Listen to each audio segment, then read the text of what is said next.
Good morning, everyone. So thanks for making time to join us today. Wanted to go over a little more in depth on the next phase of our quest to fix the dam roads. Start by saying that I am really appreciative that the Transportation Commission took action this morning, 6-0. Just point out that 5 of those members were appointed by the last administration. And so I think that shows that this really is a thoughtful way to go about managing this critical asset on which we all rely. So we'll jump in. I've got a few slides to share with you, and then we'll open it up for questions. All right? So here we go. The last night in the speech I talked about 13-year-old Monty Scott, who took matters into his own hands after his mom's car repair bills were so intense and he could see how distressed she was. He went out and tried to help her by filling the potholes on their street. Now, 13-year-old kids should not have to worry about filling potholes. They should not have to worry, frankly, about climate change or civility or a lot of things that our young people are worried about today. But they definitely shouldn't have to worry about infrastructure. When I was 13, I had very simple things that I was concerned about, and that was, trying to make sure that my grades were okay, and that was primarily what I spent my energy on. But that's how bad this crisis is. Our kids understand it. When I was on Mackinac Island for the Detroit Chamber Conference last year, I did a slideshow of postcards that children had sent me, and the roads were the #1 thing that our children were trying to reach me about. So that's why I am taking action now. The Rebuilding Michigan plan does 4 things. First, it is the top priority of my administration to keep people safe on our roads. And so what this infrastructure that is crumbling and putting people in danger does is, I think, undermining our ability to compete, but the most critical thing in my mind is the safety of our families on the roads. So it keeps drivers safe and passengers safe. 2, it saves money in the long run. This plan pulls a number of projects forward, so it'll cut down on the cost of inflation and help us lock in favorable rates now. And that's why we anticipate the savings that people will feel at home in terms of not spending $600 a year to repair tires or rims or windshields. In addition to our ability to utilize these dollars now in a more cost-effective manner than waiting, means that we're all going to be saving money. It also gives us the ability to act quickly. This deterioration curve is real and it is steep, and that's why taking out state road bonds will let us get started soon. Even if the state Senate, the Senate Republicans are serious about raising a sales tax for roads, it is not something that will happen quickly, and that's why this is an important tool toward meeting the needs that we have in our state. And it's not funded through a gas tax, so there's no immediate increase at the pump. It's financed without a gas tax increase. I say finance because I recognize this is financing. It's not long-term funding, and as you know, the ball is in the legislature's court on coming up with some long-term funding, but we're going to get to work right now. So, Rebuilding Michigan, this plan will allow us to fix our most highly traveled state roads and freeways so that the most amount of people in our state will benefit. It will cut down on the time to repair our roads. We'll make sure that our roads are rebuilt, not just triage, but actually rebuilt, so that they will last longer, and it will cut down on repetitive short-term costs. It will, as we stop patching but we rebuild, it means that we'll be getting 25, 30, 35 years of life out of roads. That is real reconstruction, and that's worth bonding for. Rebuilding Michigan, just a few more facts. So we will add and expand 122 major new projects and nearly double the amount of money available to fix our roads over the next 5 years. When we fix the roads, we will use the right materials and right mix, so we will get the best value for our money. We'll save taxpayers money by avoiding the annual cost of inflation and the more severe need as roads continue to deteriorate and we will fix the most highly traveled roads with the greatest economic impact. This is the smartest way to go about doing it. So over the long haul, we believe we will actually be saving money as a result of this. It's an important component of any strategy to fix a crisis as big as the one that we're confronting. So, in conclusion, we're going to get to work starting right now. From now on, when people see orange barrels on a state road, they're going to know that it's this administration fixing the damn roads. As I've said before, if the legislature won't come to the table, I'm going to still roll up my sleeves and get to work. These projects will only address the worst of the most traveled state roads. It does not fix all of the local roads and bridges. And so I'm hopeful that the legislature will get serious about moving forward. I am eager and happy to engage in those talks whenever they are. And I am hopeful that at some point when people's local roads are still crumbling, that they can encourage the legislature. I invite them to the table.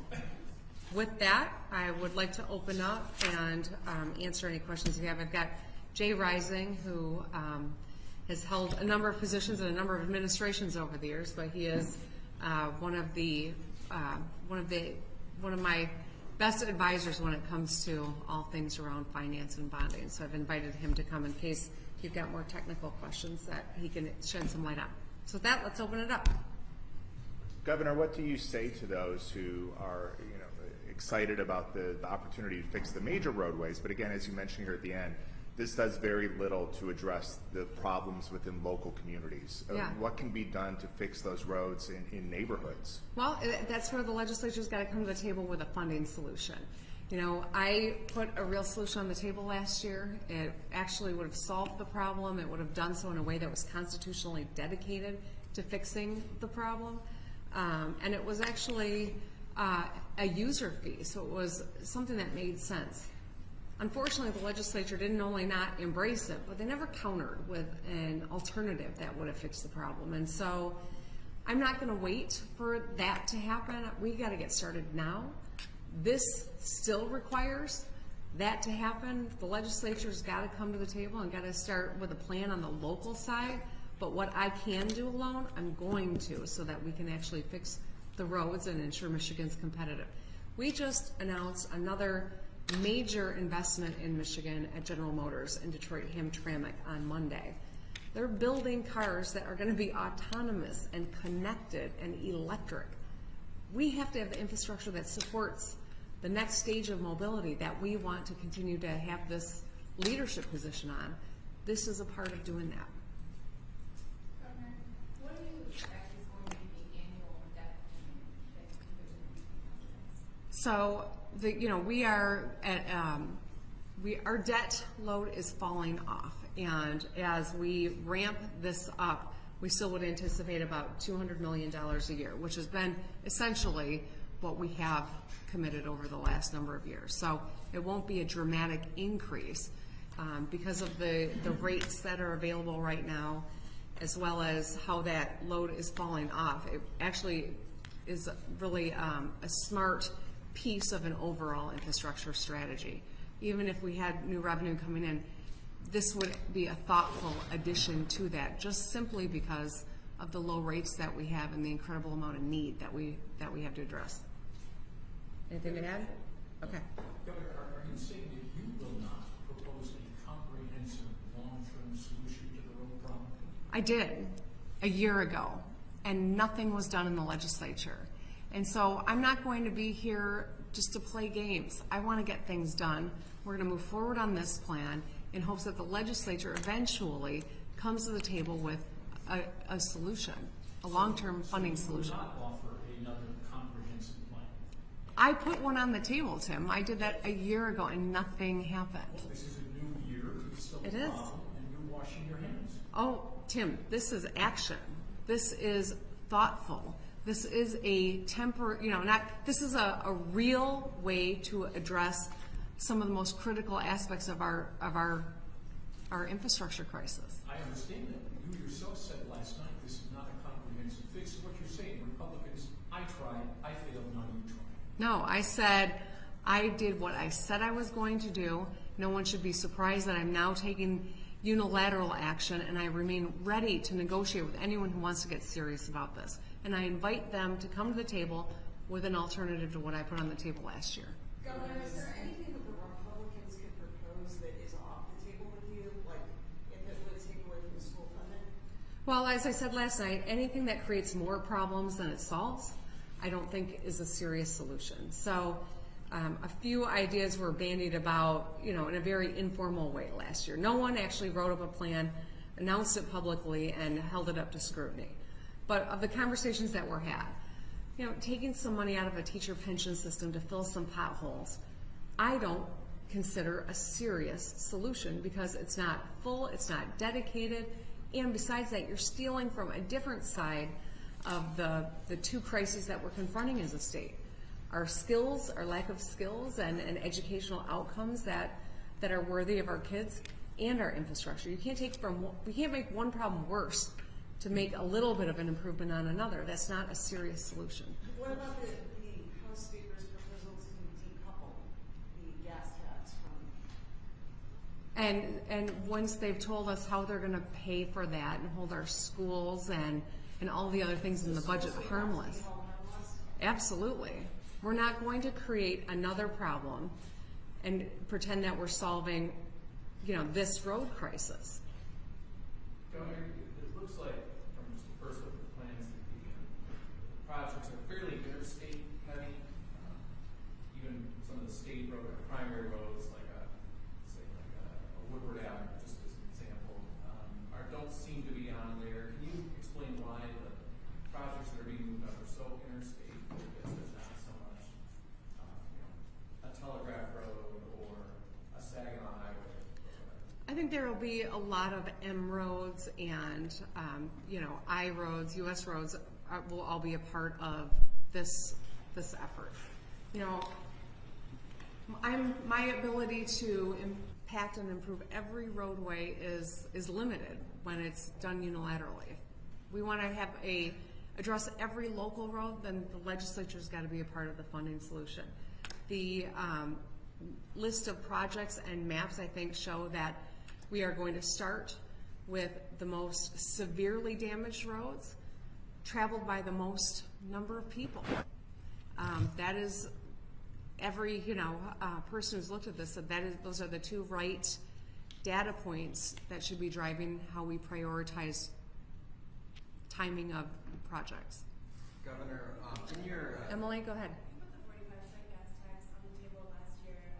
With this $3.5 billion in state projects kind of taken out, is there a possibility that you'd be willing to come to the table at a lower number than 45 cents? I have, contrary to what has been, stated, I've never said it's this or nothing. I've never said that. In fact, even the day that I introduced it, almost a year ago, I said, I'm putting this solution on the table because I ran on fixing this problem, and this is what it's going to take. But I am absolutely happy to sit down with anyone who wants to have an honest conversation about a serious alternative. Happy to do that.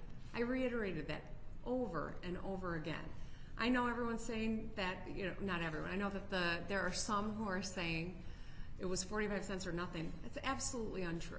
It's categorically false to say that.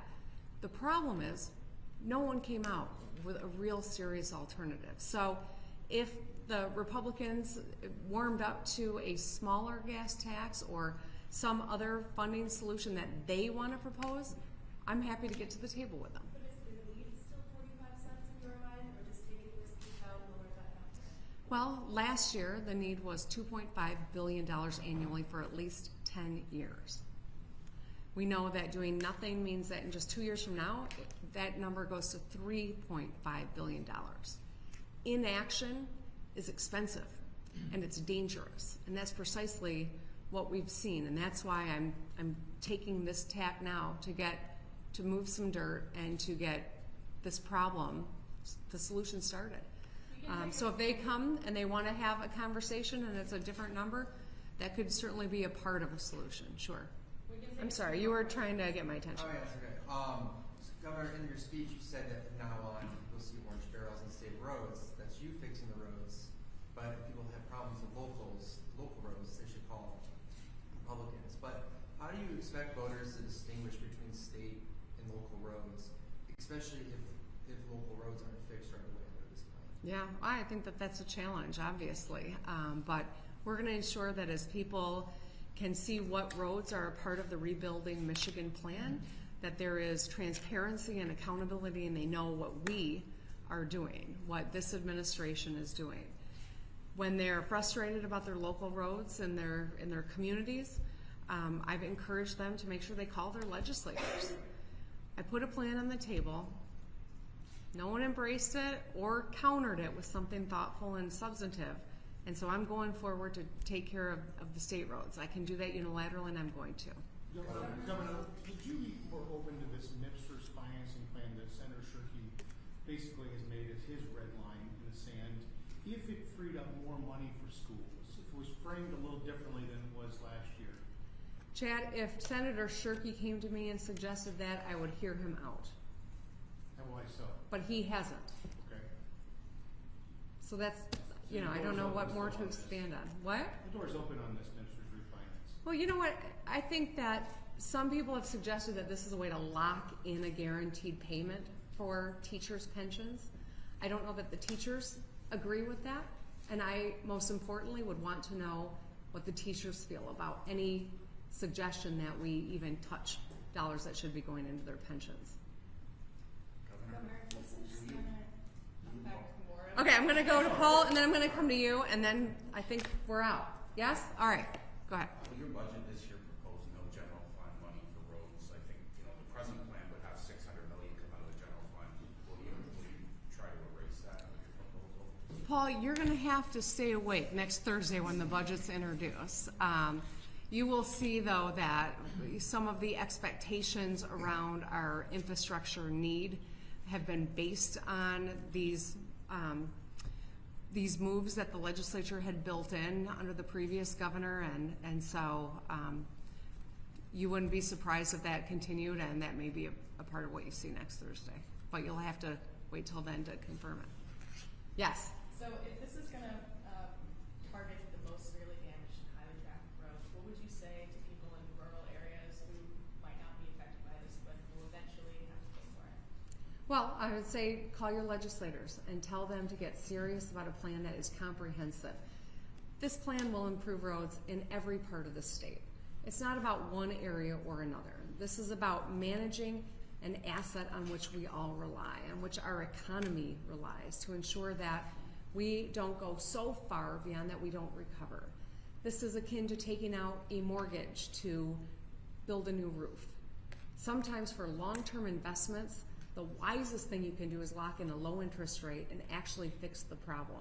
And that's what we are doing here. That's all the time we have. Thank All right. you very much. Thank you. Thank you.